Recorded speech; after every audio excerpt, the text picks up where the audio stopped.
Hello there, welcome to lesson 42 in this series.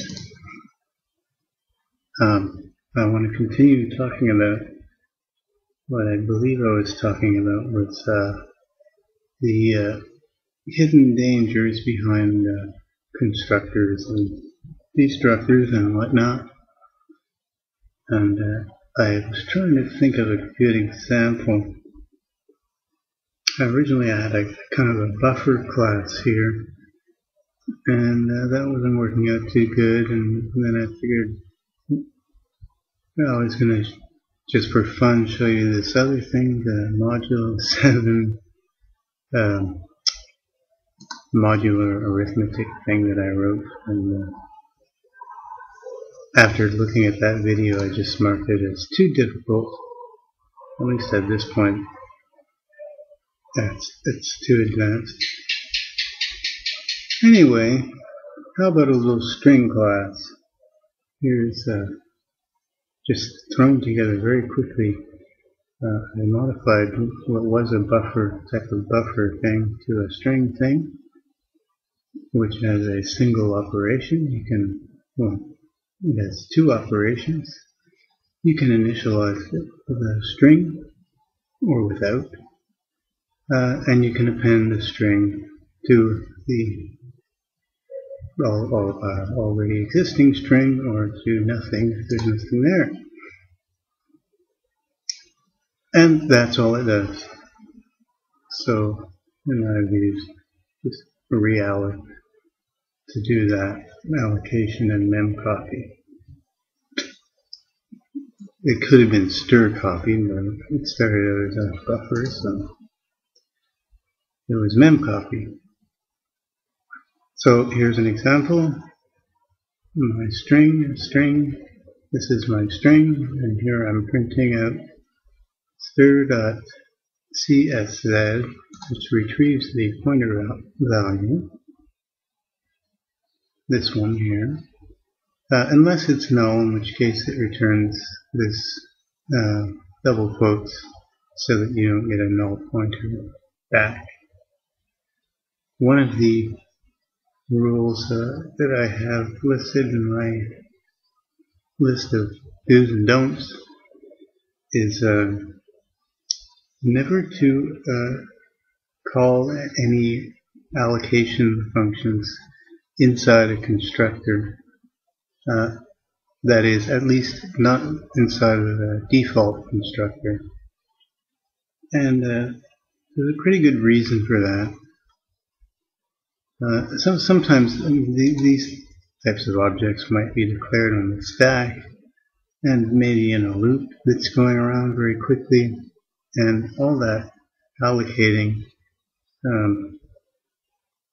that can really bog the system down. So it's best that at least the default constructor really do almost nothing, and this one, all it does is set these variables to 0. Okay, so if I run this program, it should print out the string that I gave it, which it does, and I should be able to append to this string if I like.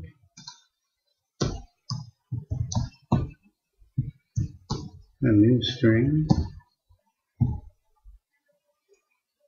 and place double spaces, carriage return.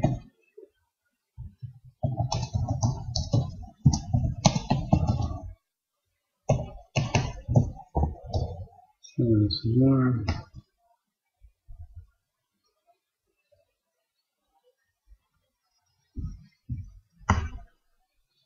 And so it's working. I'm not sure why I didn't get my spaces.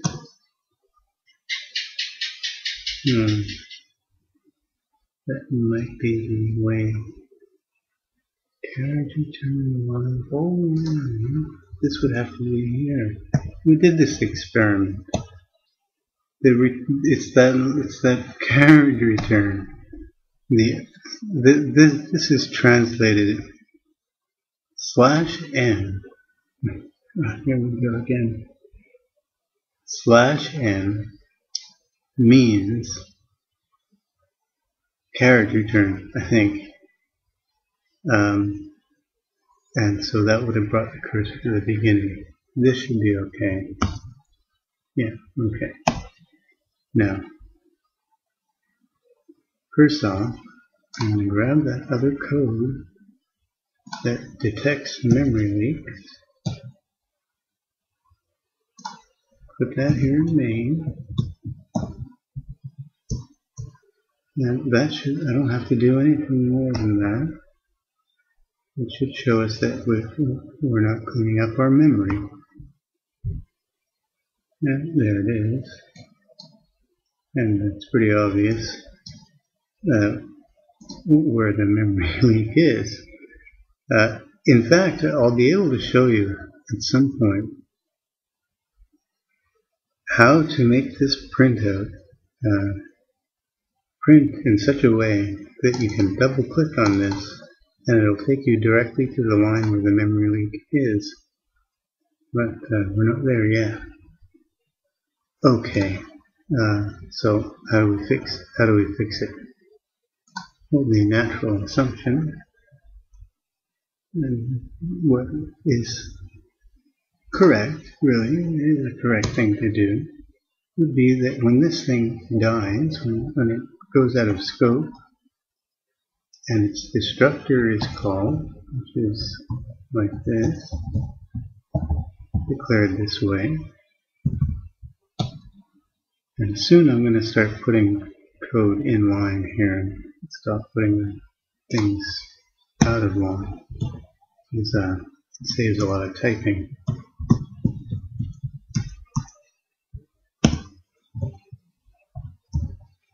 So what we would like to do here is just free that memory. PMP string. And we should be okay with that. At this point, the memory leak is gone. Okay, so we came into main, the string was allocated, and when main exited, the destructor was called. Steps through it.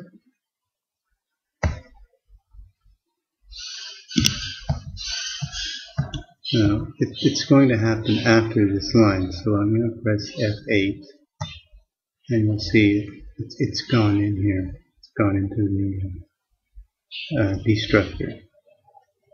Okay. Now, how it accomplishes that magic? Well, that's just something that is part of the cleaning up of the stack in C++. Stack frames are created when things have destructors.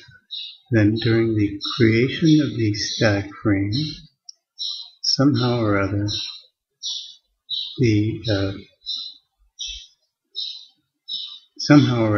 this call gets placed into the code. We don't need to worry about the details of that. Okay, that seems okay at the moment. Suppose I now have a second one of these things. Call this 0 and 1. So it's going to be 0. And I'll leave this one empty for now.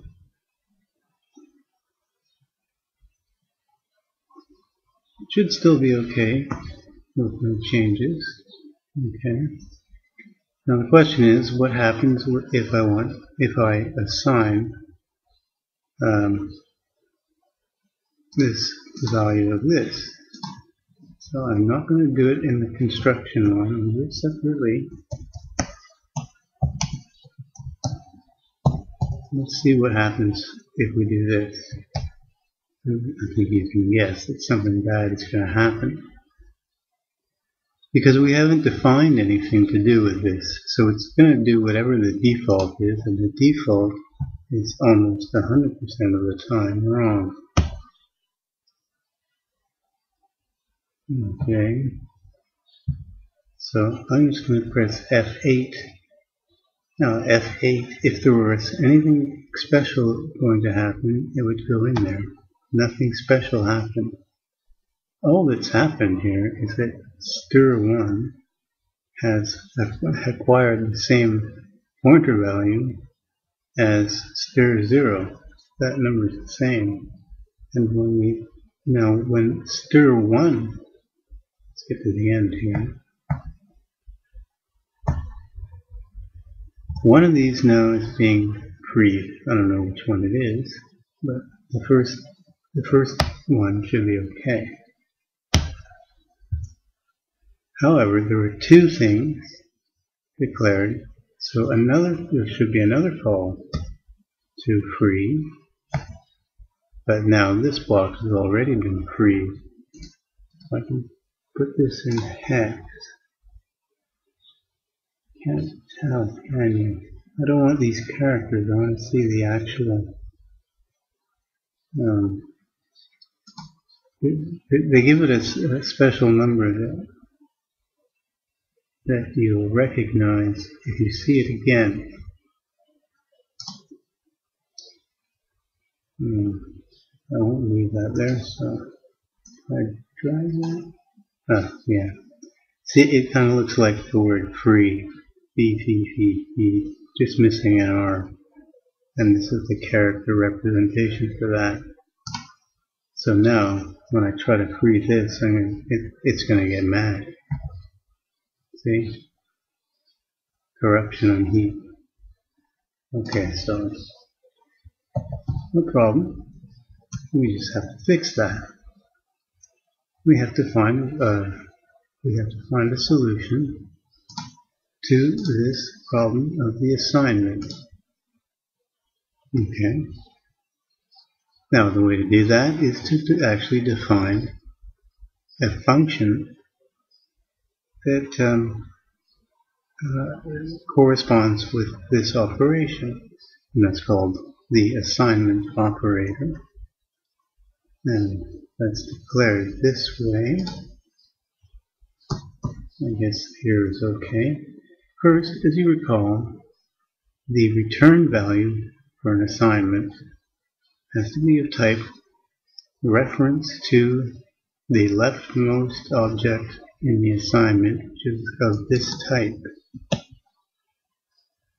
So it has to be a reference to a my string. And then we use the keyword operator. It's gone green, that means keyword. And now the name of the function is called equals. Okay, that's the actual function name, or operator equals. I usually put a space here, but you don't have to. Now, question is, what goes on this side?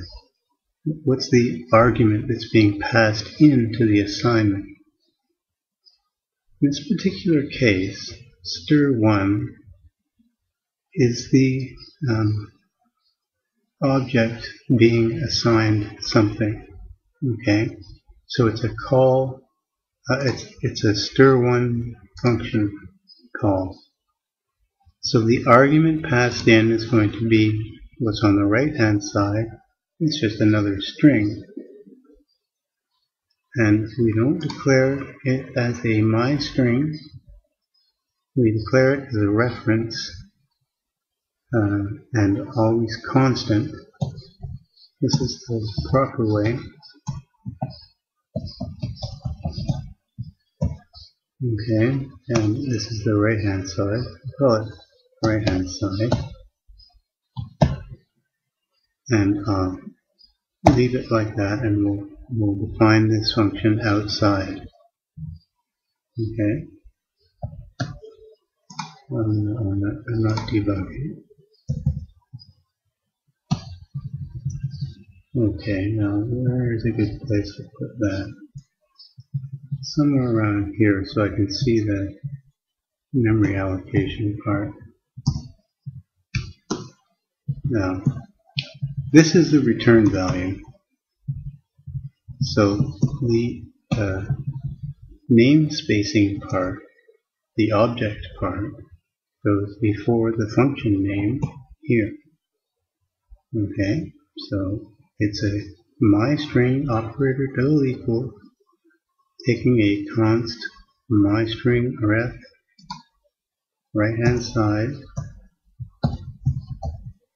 and in the end we have to return a reference to this object. So we can actually write that part down first. Eventually we're going to return something to do with this. It has to be a reference, and this is not a reference, this is a pointer, so we need to put a star to turn that into a reference. So that part is done. Now the question is, how do we copy it? Since we are a myString, this is a myString. A myString can't hide anything from a myString, so we have full access to this one's data members. And what we would like to do is, instead of just copying its data members, what we could do instead is, first, I don't know if I have some data of my own. So first, if I do have some data, I want to get rid of it. So I should make a function called cleanup. So I'll just do free. And what is it? Empty string. Okay. Now I do have a function to set everything back to null. We use that. Okay. That sets my length and pointer to null. And now I'm going to use the append function that I have, which you can see right underneath there. And what I would like to append to this string is the right hand side string, like that. Okay, so now I made a copy of his string, and that should be enough.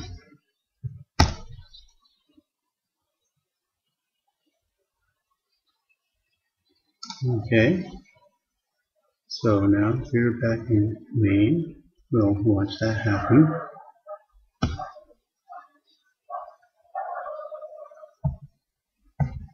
Now I'm going to press F8.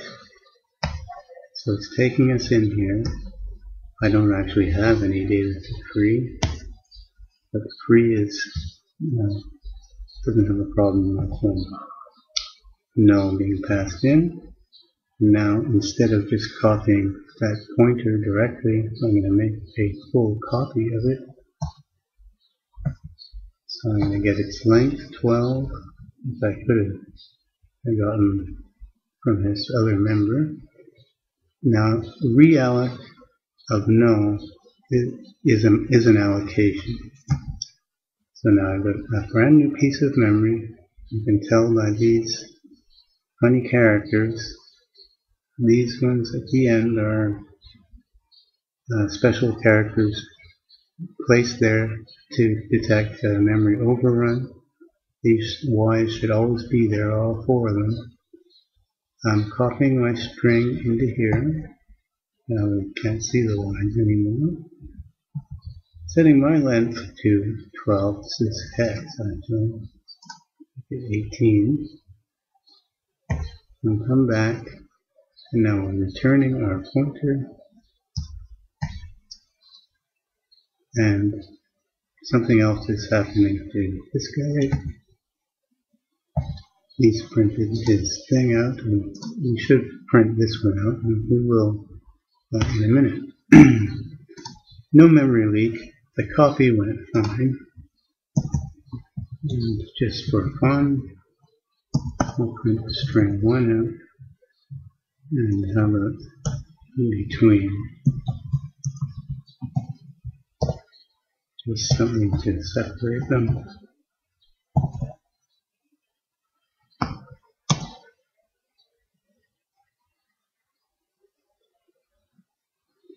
So we picked up the first part of the string, and there's no memory leak, and everything at this point appears fine.